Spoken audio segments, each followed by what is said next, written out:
Oh, pretty good. Good, good. So I there's lots of things to talk about. Huh. The one thing is, I know that we've sort of mentioned this already, but I'm just going to tell people where we're at on it. The album idea that we're working on, Yes. you have recorded track number one, the very first track for it. We 30 had solid minutes of me playing the junior drum kit, which was one of the hardest things I've ever had to do, I'm performance very wise. excited about it. Um, So you got it? the You got the the file I sent you? I well, here's the thing. I got the band, uh, the GarageBand file. That didn't work. Yeah. So you sent a second file now? Oh yeah, I emailed you an mail drop link to for the Oh, hmm. yeah. I have yet to see that. But that's It probably my fault. went to your Gmail address. Check your spam folder. It came from. I mean, I just hit the share button, so it just says I made something in GarageBand you might like. You know. Okay. Yeah, I'll take a look and see what happens. Speaking of which, you've noticed this is big news. I am no longer on Twitter, but this is different, Ben. I Start the actually clock. oh, it's not even start the clock. I actually deleted my Twitter account. Full stop. Tweeted my Twitter account.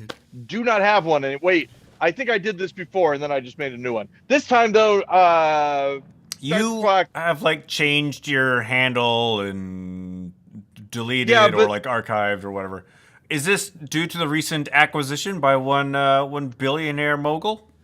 this is one of those things where that was the catalyst of it. But I've been meaning to do this for some time. So it's here's the thing.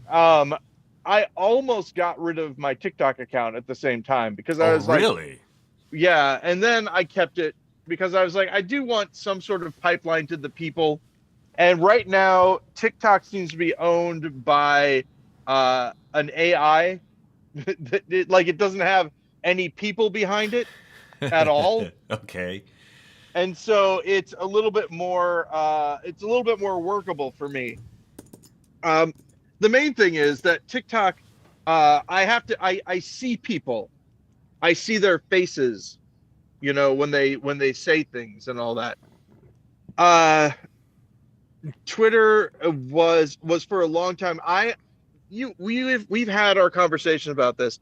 I believe that Twitter is um, untrustworthy to a very large degree. Like More there so are than all the other social media networks out there? no, no. It was just simply one other one that I was on, except for Instagram, which I also got rid of. Oh, really? Yeah.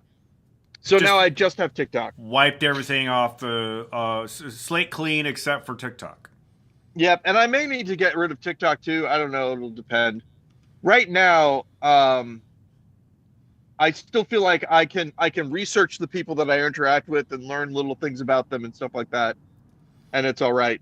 But yeah, Did you discover that you were like spending way too much time on these platforms? Is that one of those?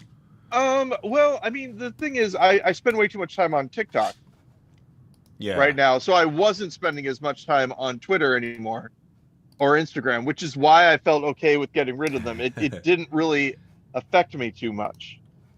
Um, but that's one of the reasons why I'm thinking every once in a while, oh, maybe I should get rid of TikTok.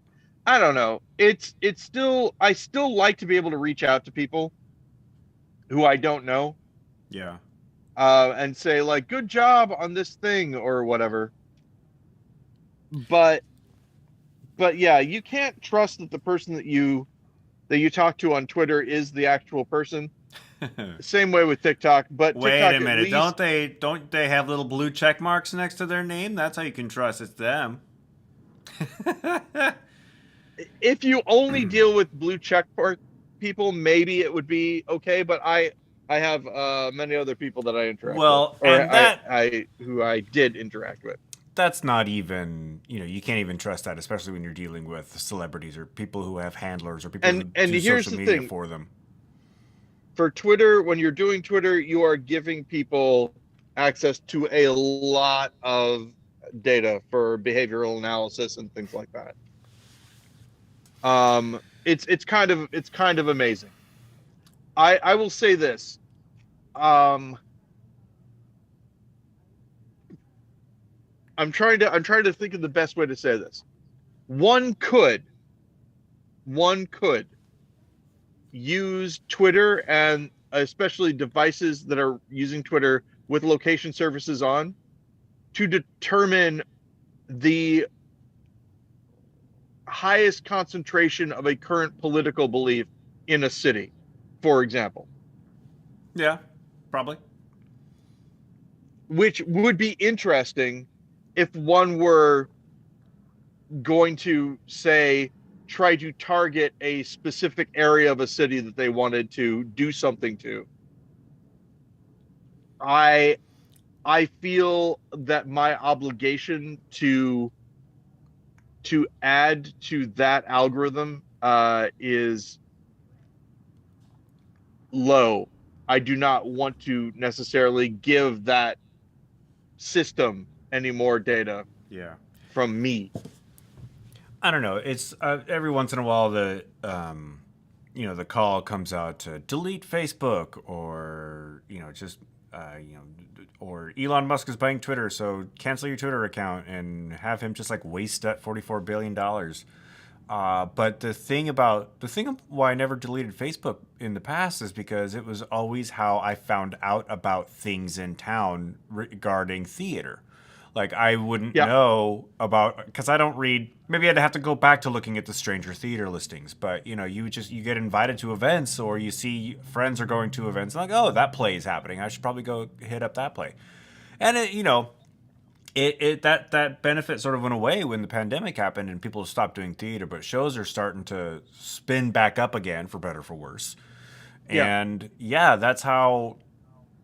I mean, that's how I find out about these things. Well, I mean, Facebook was how I got my book deal. The agent reached out to me through Facebook and said, "I really like the stuff that you're doing. Would you be interested?" So it is definitely, you're shutting down different avenues for sure. Yeah. The thing is that I've reached a part of my life. I've mentioned this before. Two different theater directors, and when I say theater directors, not directors of theater, although they do direct theater performances, but the chair of two different theater departments, two different chairs of two different theater departments made the statement to me when being introduced to me that they already knew too many people. I'm not there. I'm not like I know too many people, but I am to the point where I don't like doing things. I mean, props to them for being honest. Right. So we might as well mention, for example, so Annex Games, where I'm doing the D&D thing. This next one, I believe is it the 24th of May? 21st, I think. 21st. Okay, yeah. Whenever it is, 21st of May. Yeah, that's right, because the 28th of May is my next in-person D&D. So the 21st of May is the last Annex games that I will be DMing. Yeah. In this current run. And the question came out. Ian said, "So what do people want to do next? How do you feel about what to have happen?" And all that. And I was like, I'm not going to be involved in this anymore. Not because I don't like it, and not because I don't like the people, but I'm in Illinois. Yeah. Annex Games is a Seattle thing, and they're wanting to cut down the number of people. I would be hard pressed to think of a reason why you would want to take the time to do the technology thing that would have to happen, the added hassle of piping me into anywhere. Well, I mean, Paul, that's my job. And so, of course, I want you involved because you're my friend, but I understand what you're saying. Yeah. Especially, but and the other thing that Omar Faust brought up, and he only brought it up in, and this is important, Coyote and Crow, which is a game by native folks. And if I remember correctly, and I apologize to the makers of Coyote and Crow if I get this wrong, but I'm pretty sure it's right. It's a North America that was never colonized, and there is I believe it's I want to say space. It's definitely science fiction. I think it's space. Um, and the idea is they want everyone to play it. They want everyone to buy it. They want everyone to play it. But Omar made the point, and I think it's a good point, that if you're going to be doing a live stream of it, you would want to have people of color represented. You wouldn't want to have a white Totally. DM do it, or Yeah. GM do it. Um, and this is the way I am with streaming versus tabletop role playing at somebody's house.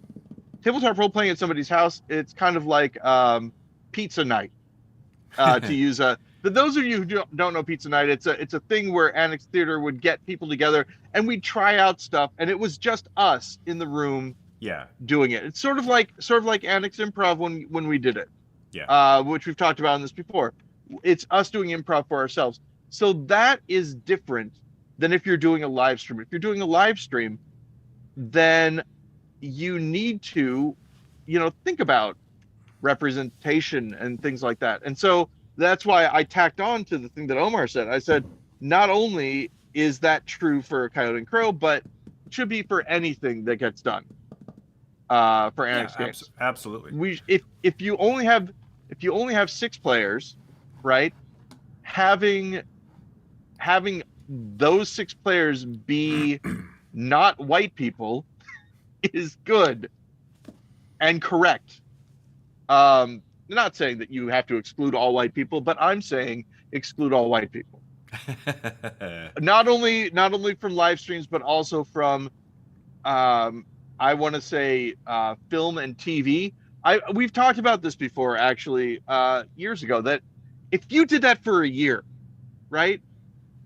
White people have had a pretty long record of being able to do stuff. Just for a year, no white people in film or TV. And we're talking in front of and behind the cameras. White people take a year off. It's not going to kill you, and just see what happens. I feel like it would be a great year for film and movies and TV. Why did I say film and movies? Is there a difference? Probably not. Maybe I'm dumb. Oh, speaking about maybe I'm dumb, can I tell you what the fun controversy du jour is on TikTok? Oh, that I started. Oh, you started a fun controversy du jour. Yeah, lay it on us. It's one of my old things, Ben. You're already going to hear about. You're going to go yawn, Paul. I already know about this. Somebody said, hey, TikTok, how much money would it take for you to never have to work again? Yeah. And so I answered my corollary question that I ask about this sort of thing. What assurances would you need? What things would have to exist in order for you not to ever have money again? No bank account, never carry any cash. You don't have any money for the rest of your life. What would have to happen in order for you to be comfortable about this? And in the past, I've said stuff like, and you can be as serious as you want or as, flippant as you want with it. So, for instance, I need to have an asteroid with a breathable atmosphere that's all me and androids that serve me hand and foot, and they obey my commands explicitly, and they never, die, and they won't allow anything bad to happen to me. Or I need the ability to materialize whatever I want whenever I want it, right? That's another thing. But we're also talking about more realistic things. And what I ended up saying was, when I was in the Air Force, when I was in basic training, I didn't have money. I mean, I had the concept of money. I had a bank account somewhere out there. I had I was making wages, whatever, while I was Right, there. but when you were basic, you didn't need to buy anything. Things were I didn't need to provided buy for you. anything. Everything was provided for me, Yeah. and that sort of thing. And there are lots of things that could fit into that category, like prison, for instance. People won't like prison, but it follows that same sort of thing. Um, Working for a mad scientist.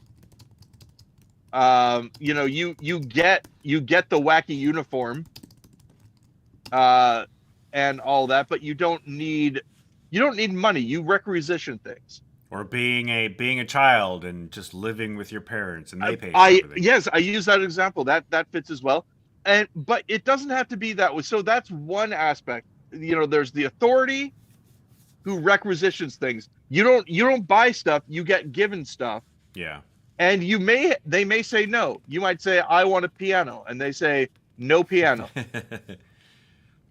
And somebody said that requisitioning thing is the same as money. And I said, I don't think it is, because if I have enough money, I can buy a piano. I can find someone to sell me a piano. But in this situation, if I wanted a piano, might not get one. So there's that. I mentioned the subscription idea. I think we've talked about this before. Yeah, yeah, That yeah, you have, but a guy smarter than me was like, that's still kind of money, though. I don't necessarily agree, but he used some fancy word of what type of money it was, and so I was like, okay, maybe I'm just bad at making these suggestions. But Or maybe people just need to prove how smart they are. oh, I like this guy, so I'm having it be the latter. If I didn't like him, yeah, just throwing him out. But no, there were two people though who I don't know, so I didn't get involved in it, who had a big argument. It might still be going on. I don't know. This happened once before when I was doing something on animal communication, but um, they were arguing about, like, so I gave the example. If I'm working in an underground base somewhere, and part of my job is moving boxes, right? I could go to the motor pool and requisition a Jeep. Hi, I need a Jeep. And they give me a Jeep. And then I put the boxes in. And then I go to the petrol station and I buy, I don't see, this is the thing. And I get gas. I Yes. say I need to fill it. And nobody makes me pay for it. I just do it because, and the person was like, well, that gas still you still have to buy that gas from somewhere. It still costs money. And You don't have to, but somebody else does. I don't think you do. And this is the thing. I think that there is a point. I could be totally wrong about this, and disclaimer, I may be dumb. I think that there's a point where money enters into the equation after the actual possession. And so I'm thinking about like a mine, right? If you have a mine and you're mining stuff, you are getting the diamonds out of the diamond mine, and those are valuable things, but they aren't money in the way that I'm thinking about money, right? And let's not even say diamonds. Let's say that you have a pumping station that gets the gas, and there's a guy that works at the pumping station. You have a farm that makes the food, and you've got farmers that work at the farm thing. And the people who pump the gas take the gas and they put it into the gas pumps, and you requisition the gas in the gas pumps and all that. And someone said, well, that's just the barter system. But I don't think it is. I think that it's different when you have this authority that is, by virtue of everybody listening to this authority, the organizer of everything. Does that make sense? It It's, sounds. I mean, to me, it's starting to sound sort of like a not necessarily a commune, but some sort of new structured society where everybody is bought in and everybody contributes in some way. So everybody gets the same thing as long as they contribute to the society. The problem is forming the society. right. Well, and that's why, there are two different ways of doing it, basically. And I'm using Annex Theater as a thing. There's the authoritative way where there's a guy who's in charge, right? Or an organization that's in charge. Someone is in charge and they're making sure everything works. And there's this implied thing that if you go against the rules, you'll get excommunicated or whatever, and then you can't participate. Yeah. That's one. But then there's also what I'm terming, just for right now, the velvet rut thing. And the velvet rut thing is same, but there's no organizer. There's no, everyone just does what they're supposed to do because they're doing it. And they have a respect and love for everybody else. And they just all do this thing. Yeah. Like the Smurfs is another example. But when I mentioned the gases requisitioned and everything like that, there are some people who, as long as something of value is being exchanged, and when I say being exchanged, I don't mean necessarily traded. Something of value is going from one person to another person. That constitutes money, and I don't think that's true. I think that is one way that you can look at it, but I don't think it's necessarily Just by the privilege of taking on something of value, it's just implied that you are giving money.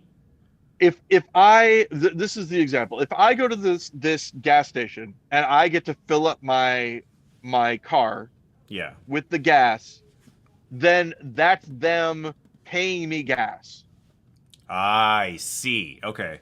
And I don't think that that's necessarily true. I don't think that if their job at the gas station is just to distribute the gas to the cars that come up and need the gas, I don't think that that's them paying the people that are driving the cars. Yeah, I mean that's just a perspective, you know, and you're not going to change somebody's thought that this gas represents money, and they're exactly, not paying and that's when I stopped talking to them. Yeah, because I was like, okay, I think at this point we're not. I think deleting TikTok might be a good idea. Well, that's the thing, is that I spend a lot of time doing it, but I do like it. I do like when people see my thing. Dan Pavlmeyer, who did Phineas and Ferb, Okay, I've heard of that. liked a thing that I did, and that's enough for me to keep TikTok for right now. But there are a lot of people that have problems with the way that TikTok is run. And the problem that they have with it is that it's marking things as violating community guidelines, right? But not telling people how it's violating community guidelines. Yeah. And when they investigate it, they find that it didn't violate community guidelines. So, but they still. I mean, do you think it's some sort of bot that flags this, or are they just any user can say this violates the terms of service or community guidelines, and they just both automatically flag it without checking into I think what it is that enough users, I think if enough users mention it, then it flags the bot. And I think that they also have a bot that's crawling, trying to find things.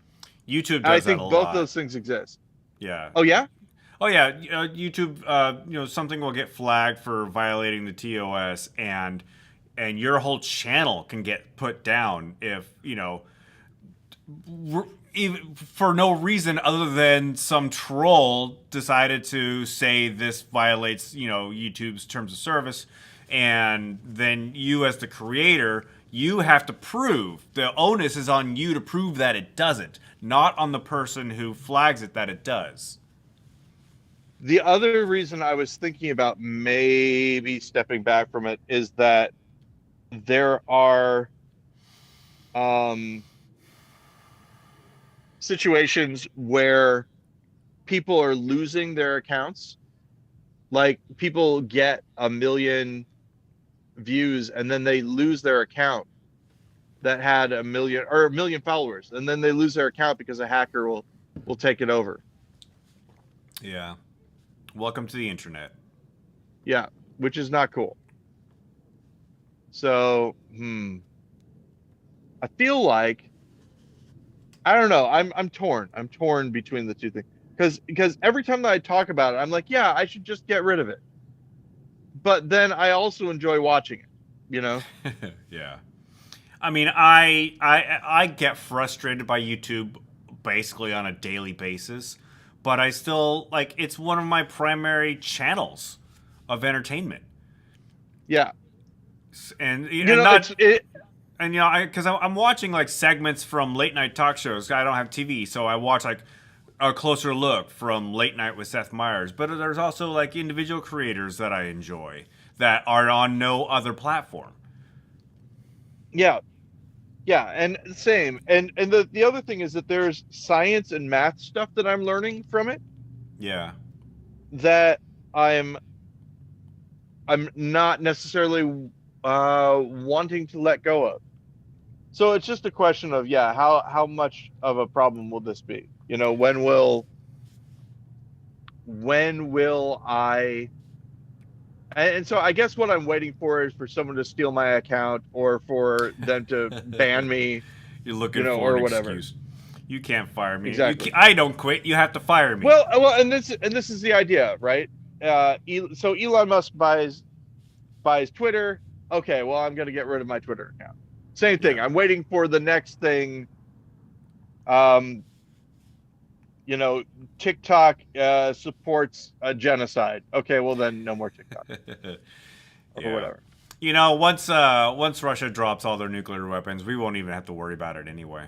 Oh, is that happening? I haven't been paying attention to the news as much. Every day a news story comes out. Today I saw a headline that some professor or expert in the field says that Putin is ready to, quote, nuke the world if he can't take Ukraine.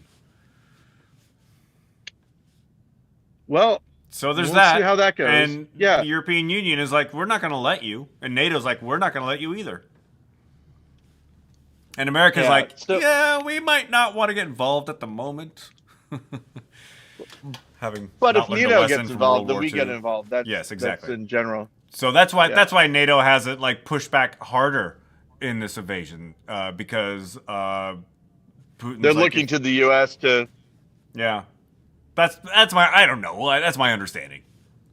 No, no, Ben. I think that you're correct. At least as far as my understanding goes. We're Yeah, both. That. I've been watching that dirty black bag. I have not heard of that. It is on AMC, and Okay. it's a western. And I've Mm. determined, Ben, that I like westerns. I think You know westerns what? are good.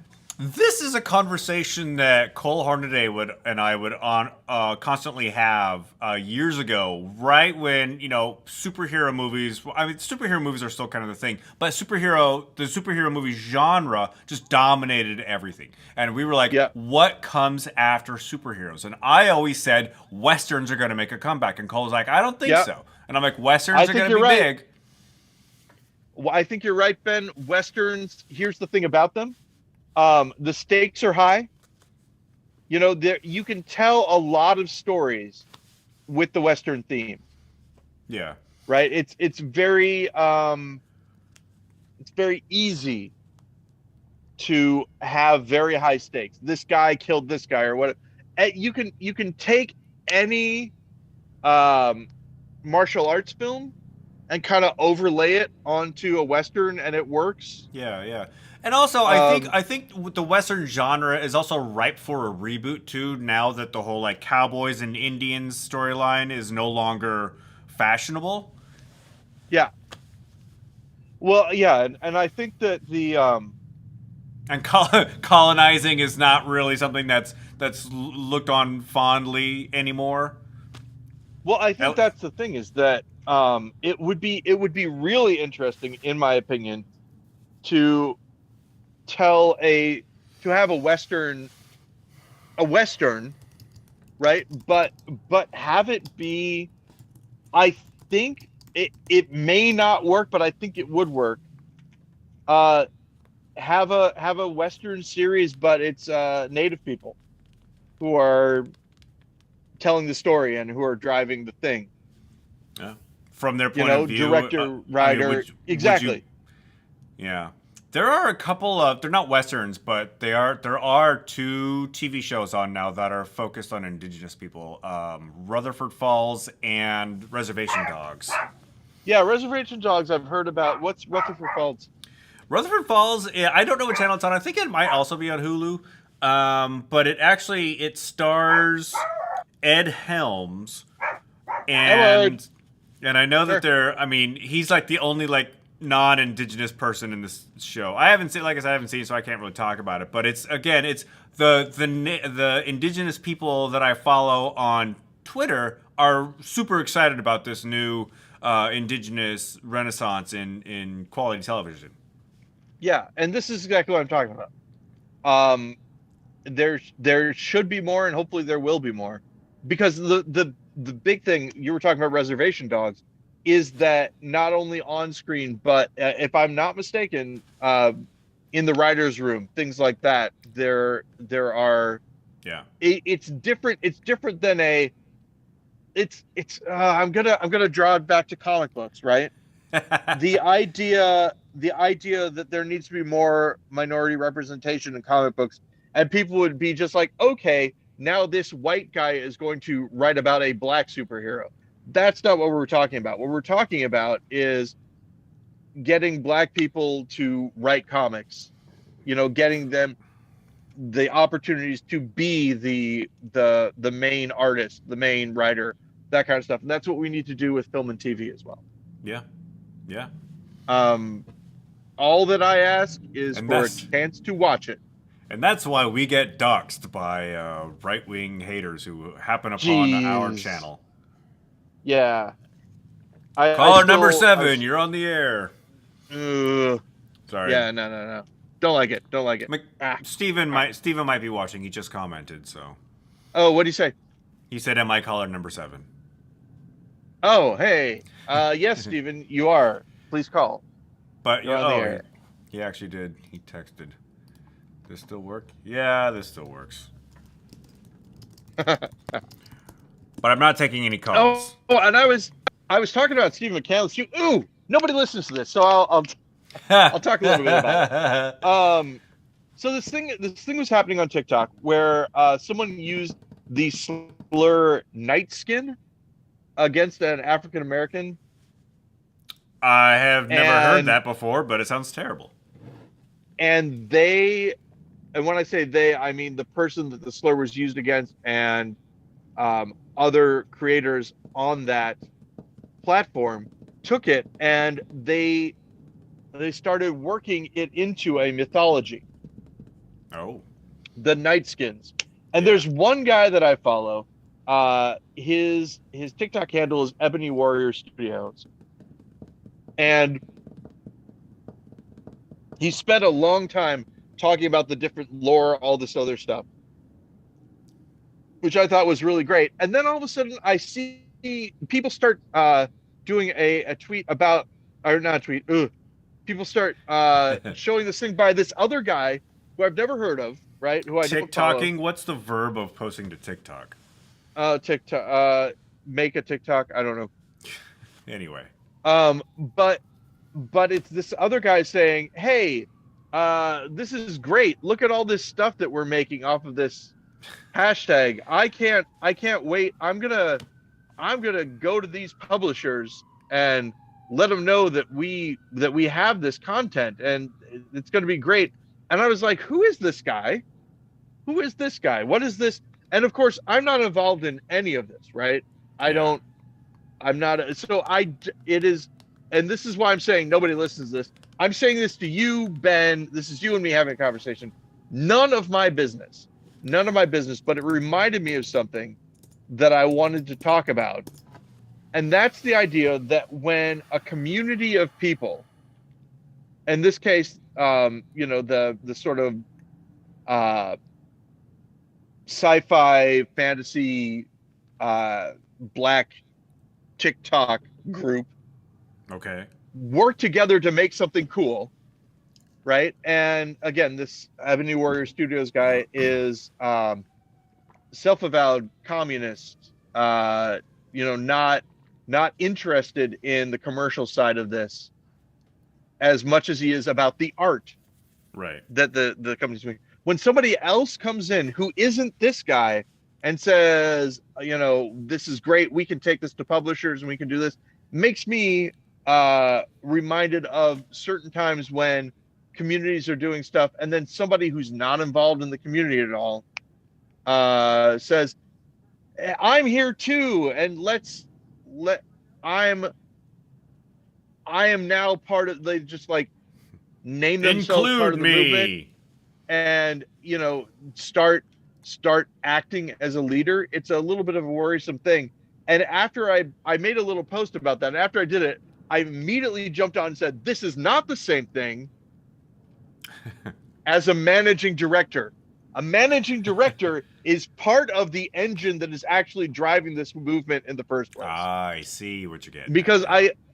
because someone caring about whether or not the lights are on and you have a space to do your work and you have money for sets and stuff like that is not the same as somebody waltzing in after all the work is done and going, hey, I think we can sell this to someone. Let's do this. You know what I mean? It's different. It's not a managing director is not hijacking a movement. The managing director is part of the movement in the first place. And that's why I thought of Steven when I was like, because some people, bad people, don't get that. Here's just this guy who's bumming me out saying that we can't rent this theater. Yeah, you can't. You don't have the money. I mean, in this instance, there's a huge difference. In Annex's instance specifically, the managing director, at least in Steven's case, is part of the movement, but also divorced from the art itself. But on principle, almost. Sort of like how journalists wouldn't vote sometimes. It's very deliberate how Steven does not interfere with the creation of the art. Which is exactly different than somebody coming in, ignoring the people who've done the work that goes before and said, hey, I made this. Yeah. I made this. Anyway, so that's what I'm kind of worried about. With that thing. Although there's a thing that you just said that I wanted to what was it? Let's go to the tape. You were let's see, Steven is not part of the artistic this, but by design. Oh yes, journalists at one point in time did not participate in elections, and it was thought to be great that they didn't do it. Didn't participate in what way? Didn't vote. This whole idea of if you don't vote, you're a very bad person is a more recent development. At one point in time, journalists not voting was seen to be a sign of it's more like impartiality, integrity. Yeah, exactly. If someone from that time were to see like how we draw political lines in our journalism today, they would be shocked. I think anybody from 30, 40 years ago looking, or longer than that, 50, 60 years ago, looking at our political system today, they probably get really bummed out. Yeah, probably so. And rightfully so. Especially if you get some Dixiecrats going, Democrats stand for what now? Yeah. Hey, speaking of, do we talk about the different court cases that were in the news over the last couple of weeks? The only one that I know about involves two big movie stars going through a divorce. Yes, there's that. There was the senator who was perhaps it was going to be recommended that the senator not be allowed to run. Yes. Did we talk about that one?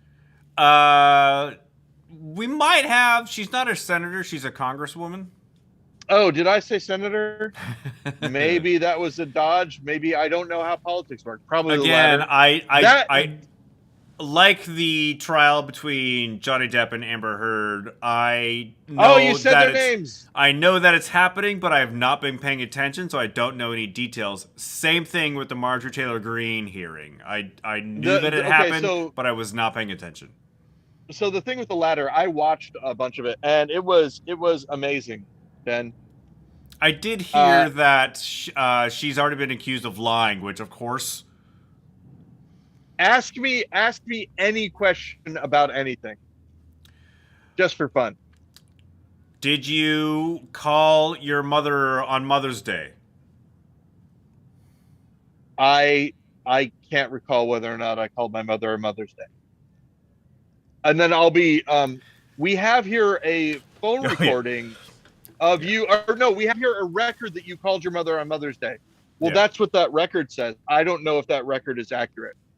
I would like to play the recording of you calling your mother on Mother's Day. Well, I don't know how that recording was obtained, and therefore I don't. This is actually a video that you recorded and put on your own website that says me calling mom on Mother's Day. Well, I don't actually put everything that I put on the website myself. Other people might have done that. And I can't say. Sorry, go ahead. Yeah, that's actually one of the things I was thinking of when I was earlier when we were talking about if somebody's blue check marked on Twitter, you don't actually know if it's them posting because of she said when asked specifically like, did you call for Nancy Pelosi's execution or something obscene like that? She's I don't recall if I did it. Somebody else might have done it. It was did you there was a video that was brought in as evidence, and they said that they can't prove that was her video, and then prosecution showed that it was live on her website, this video. Yeah. And she said, well, I don't post things to my website, so I don't know whether or not. Yeah, it was not great. Here's the thing. I'd said this before. If I were the prosecutor in that case, here's what I would say. The first words out of my mouth, as soon as she sits down, as soon as she's on there, Madam Congresswoman, do you believe that this court has any authority over you? That would be the first question I would ask. Yeah. And then from then on, smooth sailing. I think. I could be wrong. What do you think her answer would be? I don't know. I think it would be interesting. I would be a fool if I were to say that I would be able to predict what the answer to that question would be. But I think I am correct in saying that it would be interesting and something that could then be built off of. Yeah. So, Steven's been texting the show number 210 lung lag. 210 lung lag. And B10 lung lag. B10 lung lag. He says, OMG, when you look at the screen and appear disappointed, I imagine you're reading my texts. No, that's not it, Steven. He says, why is Paul pointing at me when he says bad people? Pointing at you? Do you point? Watch yourself, counselor. Do you point that finger at me, sir? I do not point my finger at you, sir, but I point my finger. And then he says, yes, being divorced from the art that Annex makes as a managing director is very much a deliberate move. And of course, Stephen, I've heard you speak at length about this. So, which is very good, and I appreciate it. Yeah, well, I mean, that's also like we're trying to spin up a bunch of streaming things these days, and also I'm like, I'm not the person whose art people wants to see right now. Where's that music coming from, by the way? Oh, it's May Day outside. Haven't you heard? So there's probably a demonstration going up Pike Street as we speak. In fact, I bet you that's exactly. So Betty and I have a game, and it goes like this. We both have this earworm now of a minion singing "Banana," to the song of Havana, and I Okay. think that band was just playing it, which means that I lost this game. You lose the game whenever you hear the song Havana or whenever you see a minion, basically. I, I don't know that song, but if I heard Oh, it, I might recognize Minions, it. by the way, very much one of the movies that made more on merchandising than on ticket sales. According to Hollywood math or Hollywood Uh, accounting, that's what it's called. um, Star Wars, of course, Yeah. being one of them as well. Well, I mean, So, yeah, Star Wars. George Lucas was pretty clever and also really self-assured that his movie would be popular. And it turns out and he it was was right. true. Yeah. Yeah, good job on you, George Lucas. A billionaire now, if I'm not mistaken. I wouldn't be surprised. I mean, yeah, immediately, if not from the sales of toys and movies, from the sale to Disney. That's right. That's what I mean. Yeah, Yeah. yeah. So, Speaking of Disney, are you keeping up with that story? Where Disney are World we talking about? in Yeah, Florida, yeah, Disney yeah. World has a special legislative district all to their own, and Ron DeSantis because Disney has taken a stance against the "Don't Say Gay" bill in Florida. Yep. Governor Ron DeSantis wants to get rid of their special legislative district, which means if they do that, the Florida taxpayers are on the hook for over $1 billion. So Disney's Yeah, fork over $1 billion or STFU. yeah. The reason is because of the wording on that. Florida has to pay off their debt before they can subsume it. I think Basically. Orchestar Zirconium is right outside. So Uh, so very exciting stuff happening there. Let's see. So the Johnny Depp and Amber Heard case. It's one of those situations where I've seen clips on YouTube more than I've actually watched the things, but there are definitely things that hit on my special interests about trials in general. Because yeah. I love watching things about deception. I love people lying to other people, trying to weasel out of saying things, that kind of stuff. And the celebrity trials are very interesting in that regard. Did you not, in fact, say this? No, I didn't.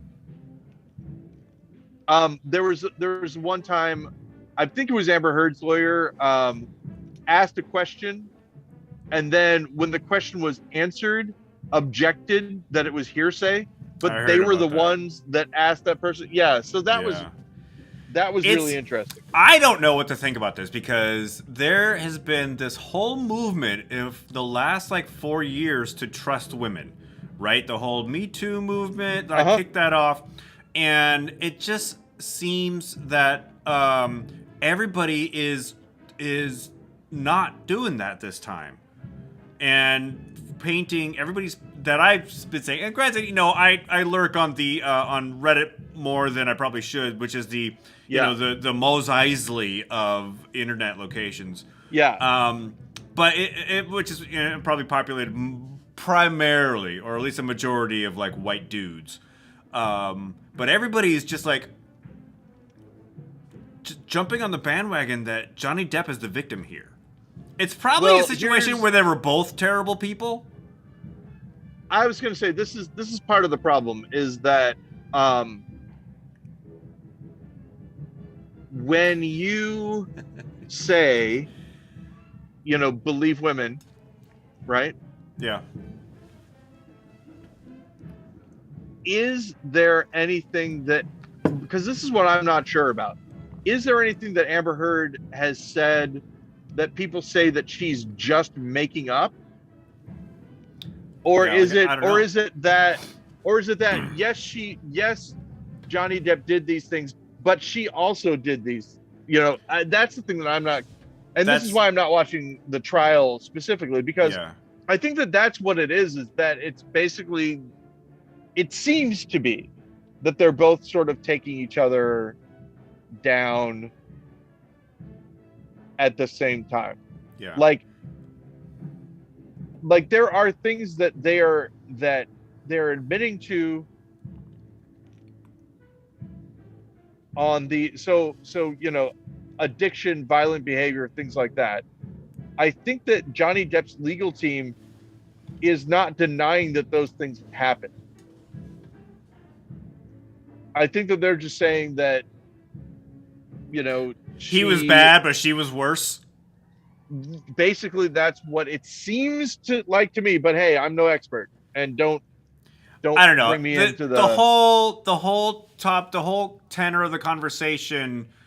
And granted, again, I'm not following the trial. I think I watched one small clip where Depp was just like being sarcastic as he was answering questions from her lawyer. But anyway, the tenor of the conversation on all the comments is that he's getting unfairly dragged through the mud and his career is over because of lies that she has said, and it's just an unusual break from the typical conversation that happens around these kinds of stories. Well, one of the things is, of course, that this trial is a trial against her about things that he said. So that's one of the reasons why a trial against her about things that she said about him.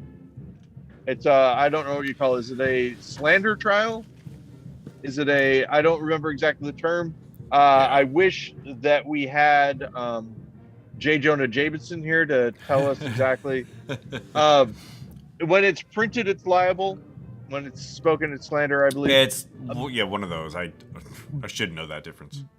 But the basic thing that the way that it plays out is that because this is a trial of her saying things that are wrong about him, her saying things about him that didn't happen, her hurting his good name. Yeah. Because that's what it is a trial about, you have people, when discussing this, saying that she's doing it, even if she hasn't done it. Does that make sense? Yeah. Like the concept of her doing that, whether or not she did it, is in the forefront of people's heads, because that's what the trial is. Steven, I guess, is part watching. Of the reason why it's different. Steven, I guess, is watching, and he's filling in a little bit more detail. He says, she was called out for lying about using makeup to cover bruises. The makeup company released PR saying the cosmetic in question wasn't even on the market at the time. So she's saying that she used makeup to cover bruises because of some domestic violence assault, and the makeup company was like, yeah, that's not true, because maybe she got her makeup wrong, but the makeup she said she was using wasn't sold. So okay, again, so she and I apologize that I'm actually, Stephen can hear me, so Stephen can answer this. So she in her testimony called out a specific brand of makeup and a specific item that makeup company sold. I don't know. Stephen can fill in the detail, but I don't know if it was part of her testimony or if it was something that she just said. Because here's what I'm thinking. I'm imagining Matlock or whatever, where Matlock says, this, was this what the suspect was carrying? Yes. Well, I just actually got this down at the courthouse commissary, and it, this. The thing I'm concerned about is, was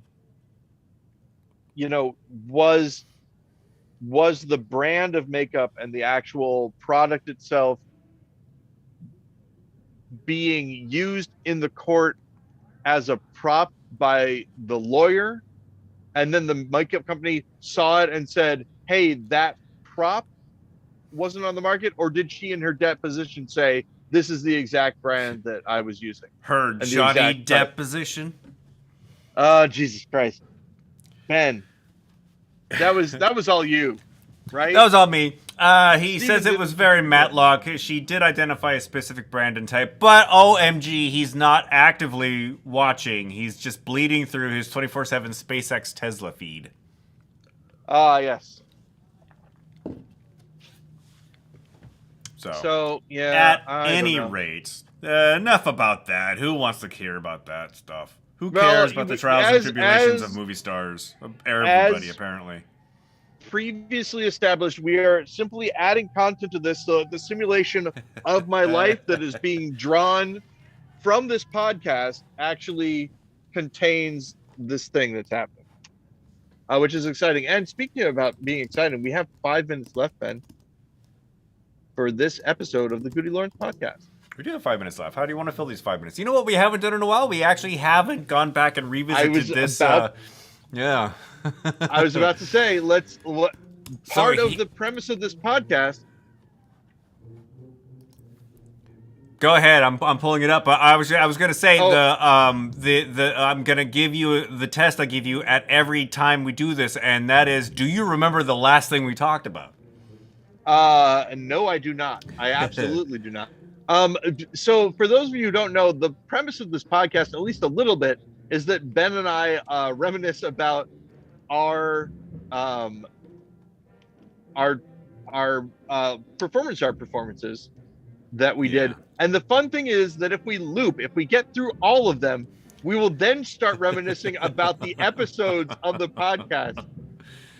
We got a ways to go for that, though, and at the rate we're going, it'll be like 40 years before we get to the podcast. The what now, Ben? So did we talk about? Did we talk about Naked Dead Guy already? Yes, we did talk about Naked Dead Guy. All right, I know that for sure. What's after that is Skates or Blades. Did we talk about Skates or Blades? I believe we talked about Skates or Blades as well.